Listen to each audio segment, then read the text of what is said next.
and start the actual part of the course. So, what's the module system?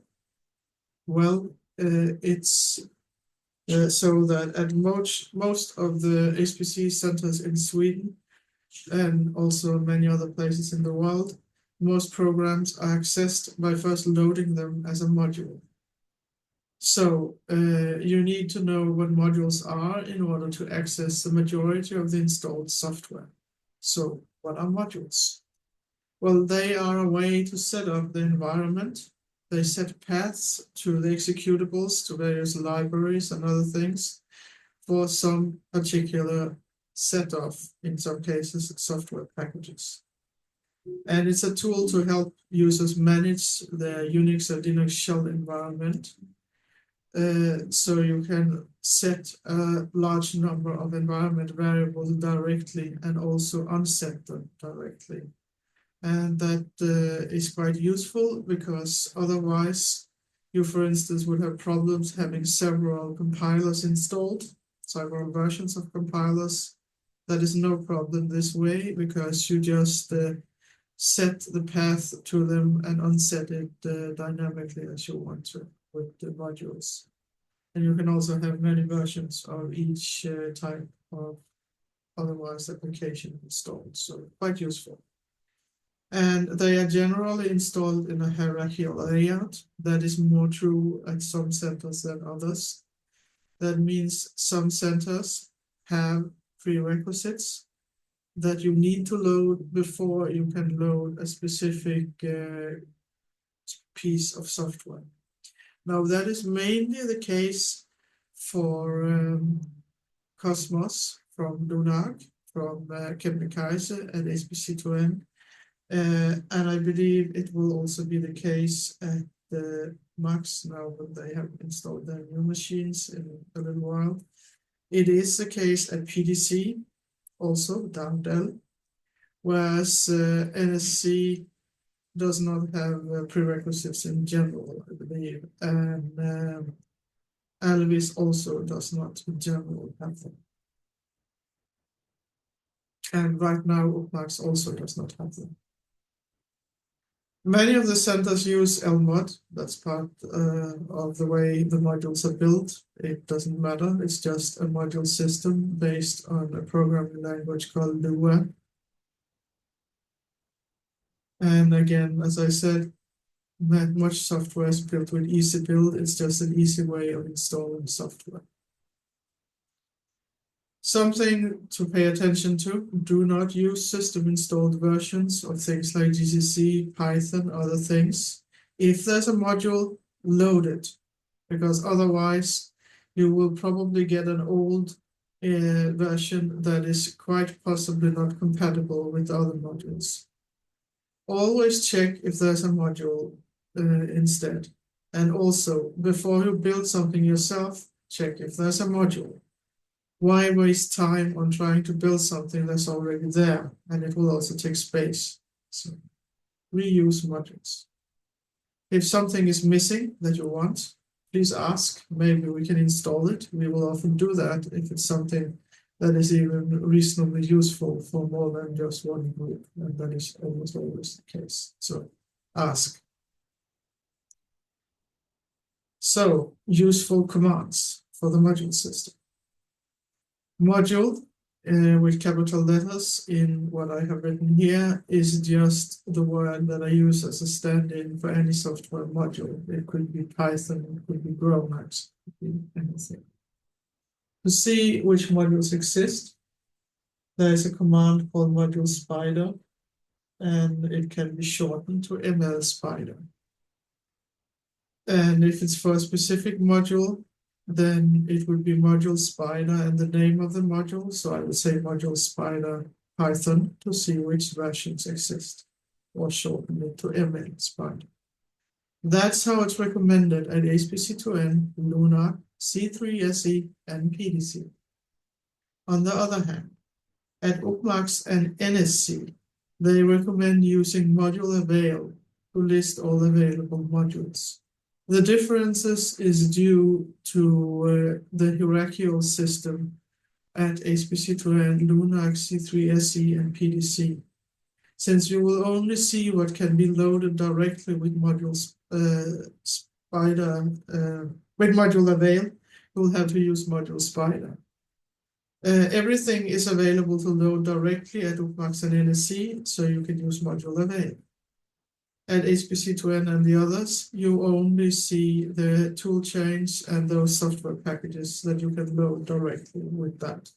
Then when you have loaded one of them, you will see more packages. You use module Spider, the module / the version, to see how you load a specific version. That is the case at all systems, as I know. When you have loaded something, and we will go into detail, then you can see which ones are loaded with module list or ML, which is short for module list.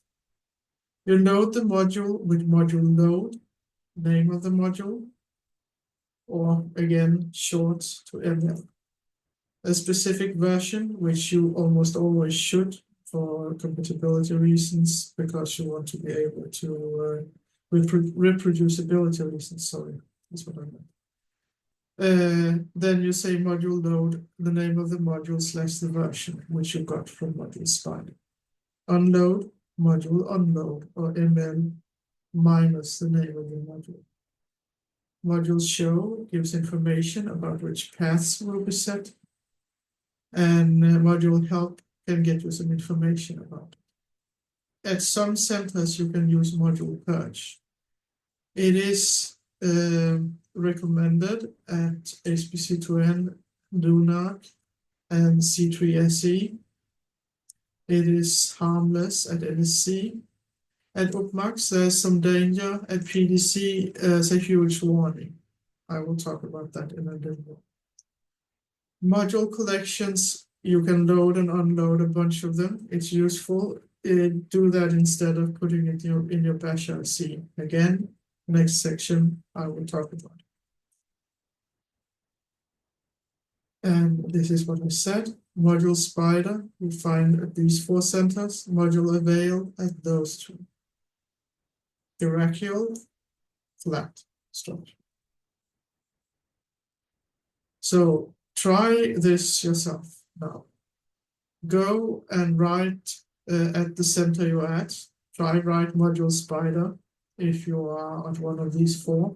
Try write module Avail if you are one of these 2. See what you get. You should get a huge output.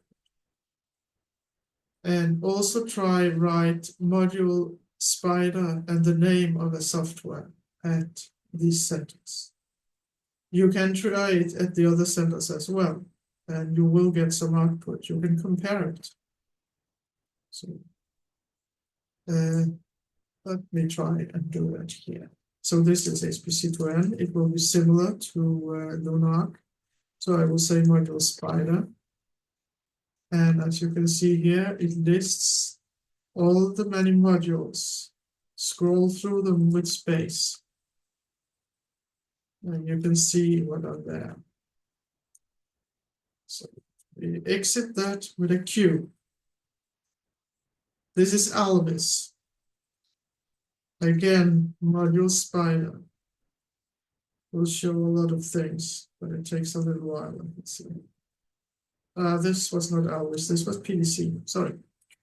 This is PDC, and it will list stuff that you can load here. The same way as an HPC2N. Let us try a Raka. This is Upmax. Module Avail should then work. Just make it a little bit bigger. The login node at Rakam is a little bit slow. It's an old system, but it's going to be replaced in a month or 2, I think, with Pele, their new system.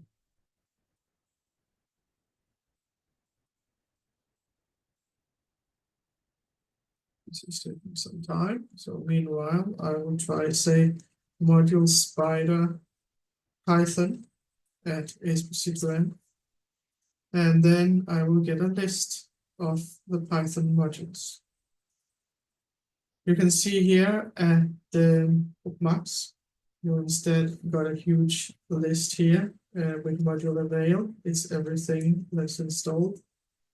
If I do this at a system like the hierarchical ones, then I will only get the ones that I can load directly.